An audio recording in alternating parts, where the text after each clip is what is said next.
Dime con quién andas y te diré quién eres. Every Mexican mom says this to her children at some point in their lives, typically during the teenage years. Roughly translated, what it means is, tell me who you walk with, and I'll tell you who you are. Usually, when your Mexican mom says this to you, it's a warning.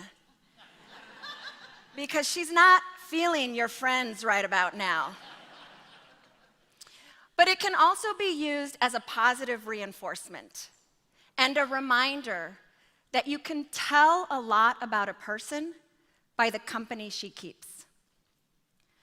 At Achieve Atlanta, we are honored to be in the great company and walk with amazing organizations and people who all share a common vision: that Atlanta be a city where race and income no longer predict post-secondary success or upward mobility. To achieve this big vision, Achieve Atlanta does three things. We help students get to college, we help students pay for college, and we help students be successful once they're in college so that they can complete a degree. We do this because we know that a degree is still the most effective catalyst for upward social mobility. And in Atlanta, which has one of the lowest social mobility rates in the entire country, and where a child born into poverty will likely stay in poverty his or her entire life, this has become a fight for the soul of our city. While Atlanta has seen unprecedented growth in the last decade, with low unemployment rates, with a booming economy, and with the third concentration of Fortune 500 companies, third highest concentration of Fortune 500 companies in the entire country, not everyone has shared in the prosperity. Atlanta also has the unfortunate distinction of being named the capital of inequality by the Brookings Institution, which has ranked our city's wealth disparity as the worst in the entire country for 3 of the last 5 years. And relatedly, only 14% of Atlanta public school students, up until recently, were projected to earn a post-secondary degree. Now, we all know the relationship between access to higher education and social mobility. And so it's no surprise that we find ourselves where we are. For those of you familiar with Atlanta, you may have heard our city's informal motto, the city too busy to hate. But one of our city's great luminaries, Dr. Martin Luther King Jr., reminded us that the opposite of love is not hate, it's indifference. And so at Achieve Atlanta, we are taking action to make things better. We wholeheartedly believe that to solve the complex problem of the degree attainment gap requires strategic, intentional, cross-sector collaboration. We are proud to work with Atlanta Public Schools and all of the high schools in the district, with 10 colleges and universities, with several nonprofits, and with over 8,000 students and their families to dramatically increase the number of students who earn a post-secondary degree.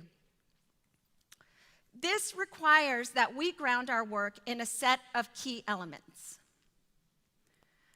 First, we strive to get all of our participants aligned around a common vision and also agree to a collective set of goals that they hold themselves individually and each other accountably to meet.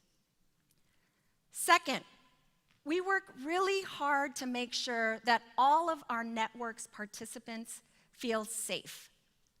Safe enough to be vulnerable and to set aside personal and organizational agendas to really talk about the challenges we are facing and think about ways to solve these challenges. We've talked about this today. We know that when people trust each other, they're more willing to share knowledge, seek feedback, and experiment to find solutions.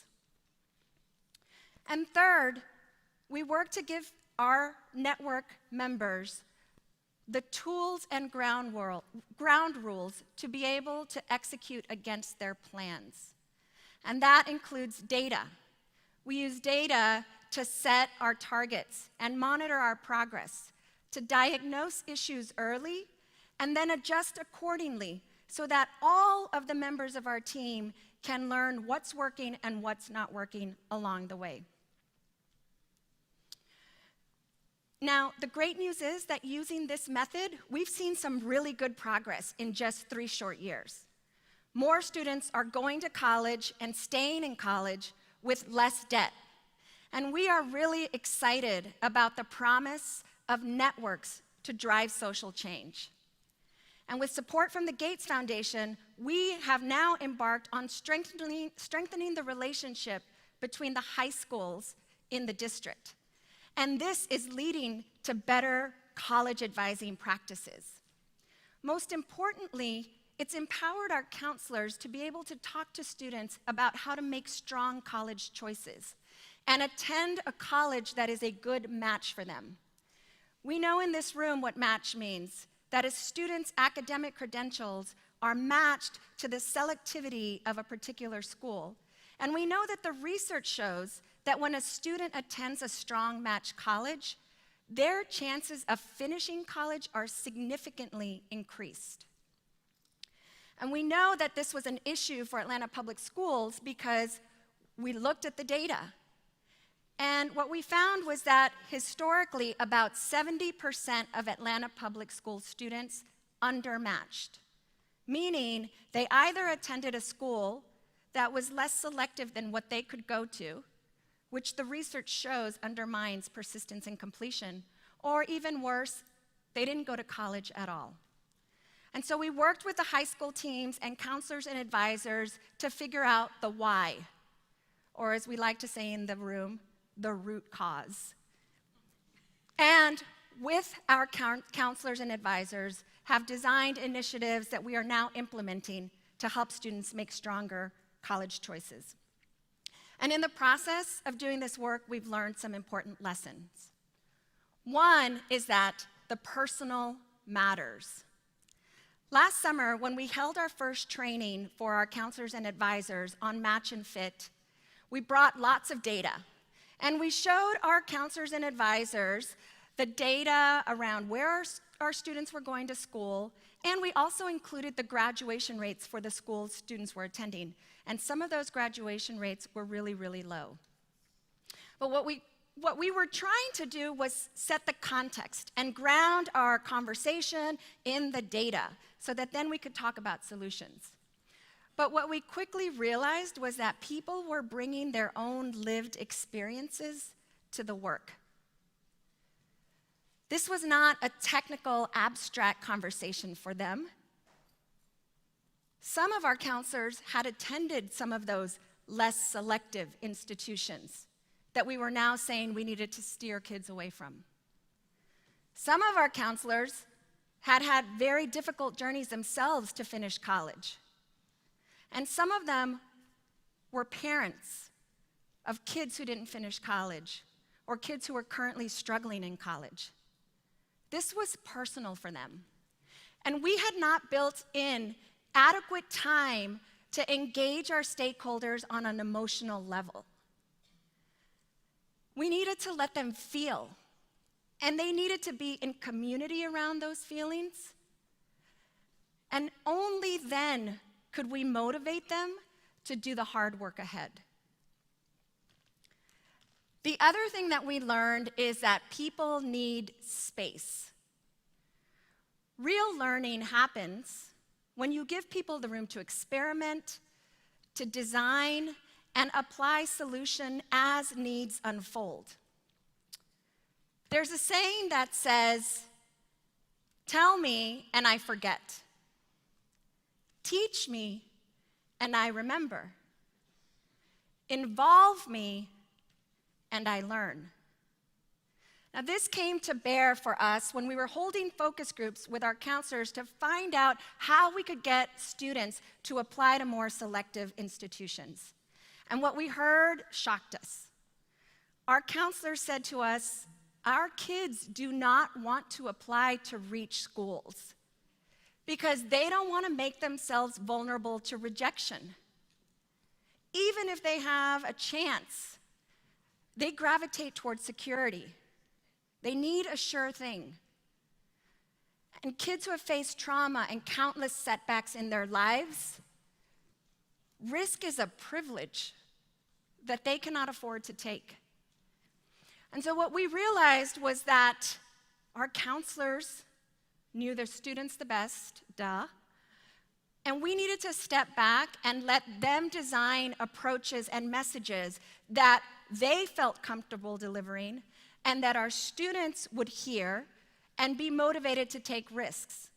And in the true spirit of walking the walk, they are involving students in the design of those solutions.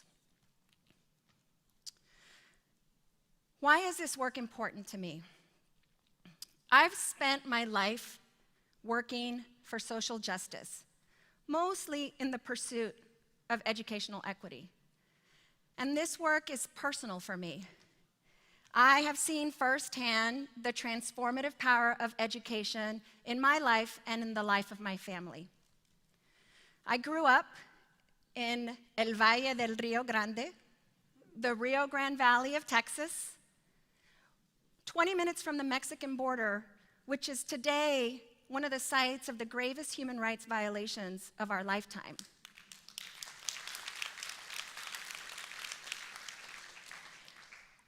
And I was fortunate. I did well in school.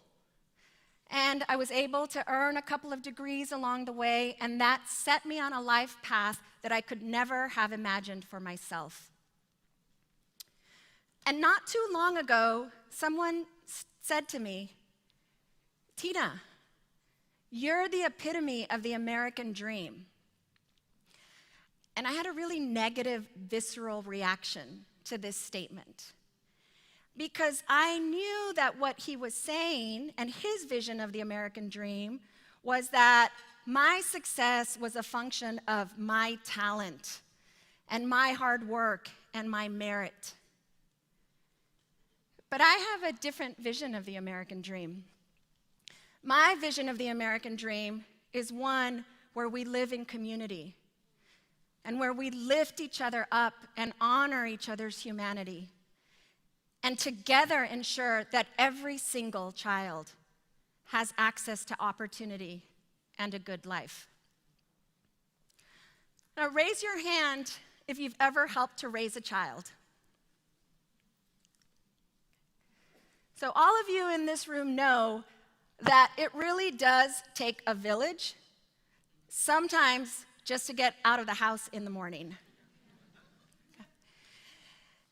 And this is a picture of my son, who just graduated college, and who just graduated high school, not yet. and in 6 weeks is going to be heading off to college. Thank you.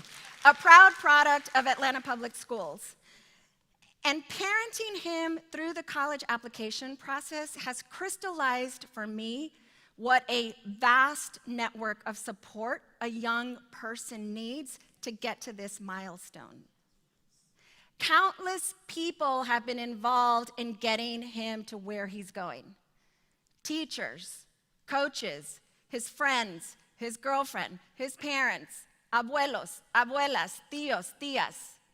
This kid did not make it on his own, and no kid does. And he is a product of all the people around him, and really, every child is. The students that we serve at Achieve Atlanta also need that vast network of support. They are extraordinary, full of potential and bold aspirations for their lives, and they are on their way to do great things. So, tell me, Tell me who you walk with, and I'll tell you who you are. Now let's pick up a few more travelers along the way. Thank you.